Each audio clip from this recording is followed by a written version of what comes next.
नाज़रीन welcome back. Programme के इस सेगमेंट में हमारे साथ एडवोकेट हाई कोर्ट जनाब अनवर अहमद खान यूसुफजई शरीक गुफ्तगू, उनके साथ हमारे रिपोर्टर एजाज सैयद। प्रोग्राम के पिछले सेगमेंट में राव शकील डीजी हज का जिक्र हुआ, जिन्हें अब हथकड़ियां लगी और वो FIA की कस्टडी में, उनसे तहकीकात हो रही हैं। एजाज, अभी तक FIA की जो तहकीकात हैं उसमें राव शकील ने क्या बताया है? अरशद, राव शकील ने जो FIA को अपने बयान दिए हैं जिनकी रोशनी में FIA अपनी तहकीकात कर रही है, वो बयान बड़ा अहम है और उसमें उन्होंने वजारत हज के मौजूदा जो सेक्रेटरी हैं आगा कजलबाश, उनका नाम लिया है। वजारत हज के मौजूदा जॉइंट सेक्रेटरी हैं आफ्ताबुल इस्लाम, उनका नाम लिया है। सुल्तान शाह जो DG हैं मौजूदा, उनका नाम लिया है। और जो रिकॉर्ड अभी तक FIA को मौसूल हुआ है, उस रिकॉर्ड के मुताबिक जो 138 इमारतें खरीदी गई हैं सितंबर 2010 के बाद, यानी कि जब राव शकील रिटायर हुए हैं या अपनी मुलाजमत मुकम्मल करके वहाँ से निकले हैं, तो उनमें से भी अक्सर इमारतें जो रूल्स हैं कि 2 किलोमीटर के अंदर होनी चाहिए, वो उस रूल्स की खिलाफ वर्जी की गई है और वो 9 किलोमीटर दूर। बिल्कुल, ये वाली चीजें तो एजाज हमारे सामने आ गई हैं। जो सेक्रेटरी पे एलिगेशन लगी है, वो क्या एलिगेशन लगाई हैं इन्होंने? जी अरशद, सेक्रेटरी पे उन्होंने जो एलिगेशंस लगाई हैं उसके बारे में कुछ एविडेंस भी उन्होंने हमारी इत्तला के मुताबिक दिए हैं। उनका कहना ये था कि सेक्रेटरी बाकायदा हिस्सा लिया करते थे उन फ्रंटमैन से जो कि ज़मीनें हायर किया करते थे, और वो फ्रंटमैन बुनियादी तौर पर काम कर रहे थे जॉइंट सेक्रेटरी आफ्ताबुल इस्लाम के नीचे। और तीन फ्रंटमैन उनका जिक्र किया गया है। एक का नाम फयाज के तौर पर आया, एक मोहम्मद शिरानी है, और इसी तरह एक और साहब में 3 फ्रंटमैन थे जो कि रिपोर्टेडली इनके बयान के मुताबिक आफ्ताबुल इस्लाम पे काम कर रहे थे। और नाज़रीन, हमने आगा रजा किजलबाश से वर्जन जानने के लिए आज राब्ता किया था, लेकिन उन्होंने कहा कि प्राइम मिनिस्टर की हिदायत है कि वो इस मौजू पे कोई बात नहीं कर सकेंगे। अनवर अहमद खान साहब, आप भी एक टूर ऑपरेटर को, हज ऑपरेटर को रिप्रेजेंट कर रहे हैं, उनका क्या मसला हुआ? उन्होंने भी किसी को कमीशन दिया, कोई ब्राइब्स दी?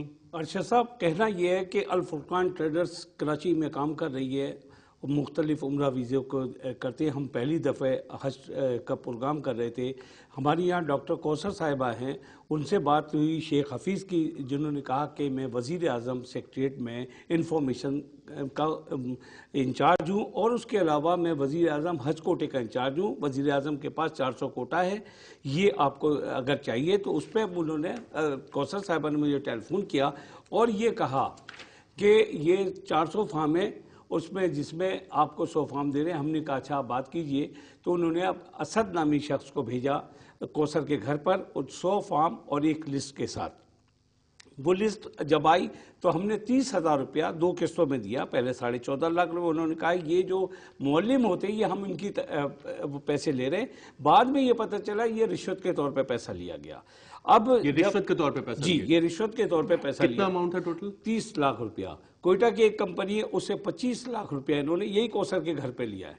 और उसके बाद असद नामी शेख हफीज ने असद नामी शख्स को भेजा, जो उसने कहा कि मैं मजहबी उमूर में इंचार्ज हूँ और मेरा ग्रेड जो है 16 का है। वकील साहब माफ कीजिएगा, क्या आपकी कंपनी जी रिश्वत दे के हज का कोटा ले रही है? नहीं, हज का हमें तो पहले ये कहा गया कि ये मजहबी उमूर जो है ना, आपके जो जमा होंगे लाइट बैंक में फॉर्म जमा होंगे, सुबह जाएंगे वज़ीर आज़म का कोटा, सुबह ये जमा फॉर्म होंगे, शाम में 5 बजे आपको फ्लाइट में आपको वीज़े मिल के जाएंगे। जिसके लिए हमने सऊदी अरब में मदीना मुनव्वरा खाने काबा में होटल्स बुक कराए। 4 एयरलाइनों के हमने वो कंपनी। आपके पास सरकारी डॉक्यूमेंट्स मौजूद हैं? जी, ये सरकारी डॉक्यूमेंट्स है जिसमें जफर इकबाल के दस्तखत हैं।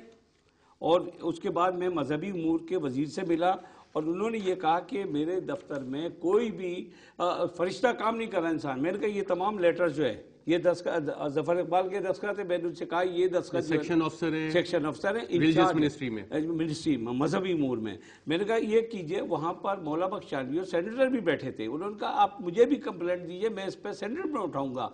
उस पर उन्होंने ये कहा कि मुझे कंप्लेंट नंबर जो दिया गया है। अनवर अहमद खान साहब, आपने ये केस हाईलाइट किया कि 30 लाख रुपए रिश्वत दी गई और आप उस कंपनी को भी रिप्रेजेंट कर रहे हैं। आपने एक नाम लिया शेख हफीज। नाज़रीन, हमने शेख हफीज, जिसका मोबाइल नंबर वकील साहब ने बताया 030328400445, इस पर रब्ता किया और उन्हें कहा कि प्रोग्राम में शिरकत करें और अपना वर्जन दें, लेकिन उसके बाद उन्होंने फ़ोन अपना बंद कर दिया। इसके बाद हमने वज़ीर आज़म हाउस से चेक किया कि शेख हफीज़ नामी शख्स, जिसको कि वकील साहब बता रहे हैं कि वो पाकिस्तान प्राइम मिनिस्टर के हाउस का इंफॉर्मेशन सेक्रेटरी, तो ऐसा कोई शख्स पीएम हाउस में एटलीस्ट उनके इतलात के मुताबिक वहां पे काम नहीं करता। लेकिन एक चीज नाज़रीन जो आज के प्रोग्राम में सामने आई कि इस मामले में हज के कोटों के लिए बिल्डिंग्स की हायरिंग में कमीशन दिए गए और हमने हज जैसे मुकद्दस फरीजे को भी कमीशन माफिया की भेंट चढ़ा दिया। आज के प्रोग्राम में नाज़रीन इतना ही, इजाजत दीजिए, अल्लाह हाफिज।